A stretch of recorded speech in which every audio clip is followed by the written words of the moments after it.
Hello, for those who don't know, I'm Lawrence Chard and welcome to our Chards Coin and Bullion Dealer YouTube channel. I've got the same sweatshirt on today because we were going to shoot one video with about half a dozen buy-ins in, and we've done one and it's taken 25 minutes so far, so here we go. We've got a few minutes of the day left and I thought, well, we'll show you something else. Ooh! Sound effects department, that. So I just spotted those in a trolley down in our bunker, and I said, oh yeah, they're 1980 gold-proof half sovereigns in there, 60 of them. And our vault guy said, I don't know, I can have a look. I said, no, that's what they are. I'm telling you, the 1980. Can't you tell from there? And of course, what I know is that we bought these in a pound in Hand Garden. I don't know when. We've just received them here in Blackpool. I don't even know if anybody's had the chance to actually check through them or not yet. But apparently there's 60 of them in there, which is quite a lot. But if you think that's a lot, you ain't seen nothing yet. Well, because this was our existing stock at the start of the day, and I've been told there were 45 in here, which is a lot of these to have in stock. Now, in those days, they didn't come in a nice leather box. And, oh, actually, these are certificates. But the certificates, that's what this is. We'll show you 1980 proof half sovereign. Hopefully they're all nice, bright, yeah, that one looks really lovely. But we'll show you a still of that. Let's just flip it, show you the other side. Well, that's just actually reminded me that when you're handling proof coins, not that you should handle proof coins, but what would your advice be to people who are wanting to touch the proof coins? Because we get a lot of comments when even I'm on the videos touching bullion coins, people get a little bit offended almost when I'm handling those coins. Well, they get a bit touchy. A little bit. Well, you haven't seen Backyard Bullion, have you? He's doing this to them all the time. Bang, oh, that's lovely, give it. Because he just likes the metal, the gold and the silver, and he likes the tactile bit. And I've got to empathise with what he does. He's so enthusiastic. I mean, he's got about 7 times the number of viewers that we've got, which is amazing. But he puts out videos almost every day of the week, and they're very good. And he's a nice guy, very down to earth. So about touching them, proof coins, try not to touch them. I mean, I do and I will, but I've been doing it for a long time. And what I do is use my fingernails to actually lift the coin up, and then I'll hold the coin by the edge. Yeah, you could still get a bit of grease on there from your fingers. Hopefully my hands are clean before I started, so they're not too greasy. But quite often we get coins in, proof coins, and they bought them maybe direct from the Royal Mint or somebody else. Often they've paid a lot of money from a very high premium on new proof coins. And they've taken them out and they go, oh, that's nice. And there's fingerprints all over and scratches, because all you need is a little bit of grit and you get very fine hairline scratches on them, which is so upsetting to see.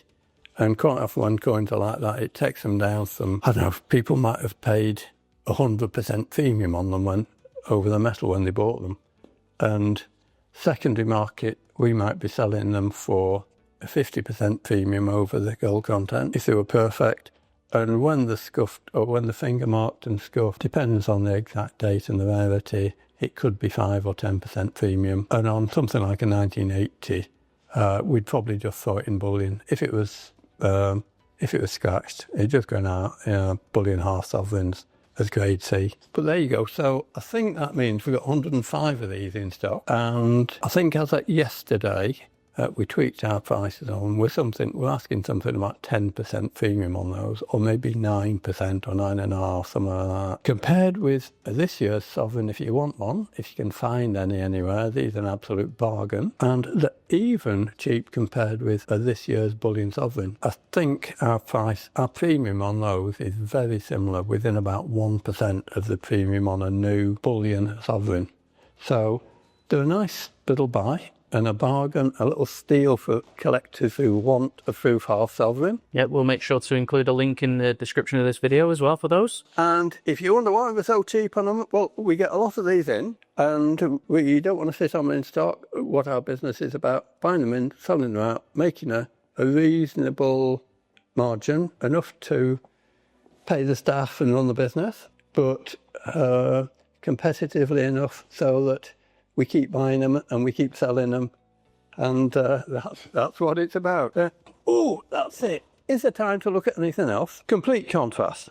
Ooh, ooh. More sound effect. And that was me, folks. We don't have a sound effects department. This was good. I saw this the other day. I think, yes, we'd already bought it in and it was on a table just waiting to be checked and further processed. And I went, oh yeah, I think this is Car's medallions. And it's a set of, I think, the John Pinch's sterling silver medallions. And actually, the gentleman who'd sold us these, I think he found these on our very old website, 24carat.co.uk, that we started in 1998, so that's prehistory almost for the internet. And let me just check. I think the John Pinch's. So it's the John Pinch's medalists. They're now part of somebody else. I don't know who now. From London, the Lord Montague collection of great car ingots. How many are there? 6 is 36. I don't think there's a bottom layer there, so I think there's 36. And we've had these before. It's too much work to actually do individual still photos of every single medallion, but they are really nice and they're really interesting. And when you, well, what might people like? What's this one? 1921 Duesenberg. And it's got some stuff on the back. National Motor Museum at Bullion. Duesenberg 3-litre Grand Prix 1921. 8 cylinders overhead camshaft, 64 3-point. All the details about it. Really interesting. I think it's also got the details on the certificates. Somebody else can have fun matching the cert up with those. But we bought that in because we'd had a set, I don't know, maybe a quarter of a century ago. We put it on our website. I'm sure we sold it, but we tend to try to leave our old pages online as a kind of museum or catalogue, or just show people what are available. And sometimes like this, people find it and say, do you want another one?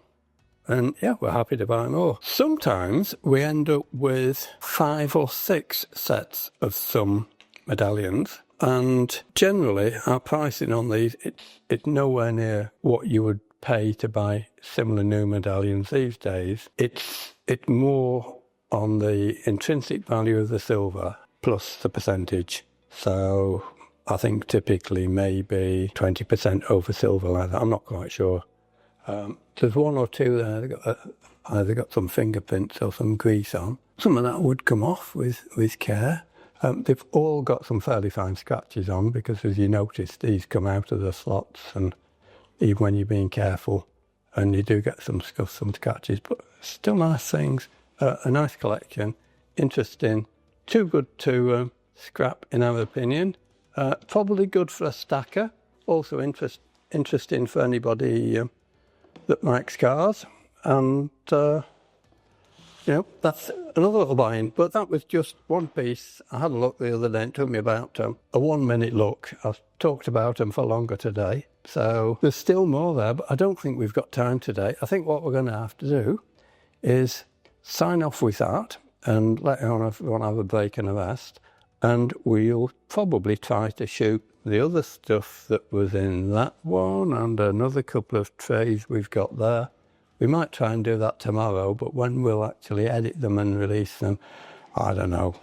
But if you want to see more, thumbs up if you like it, thumbs down, subscribe, and you're going to see more. If you want to see more, that is. If you don't, well, we don't mind. So I hope you've enjoyed it. Thanks for listening and watching. Hope to see you again. Bye.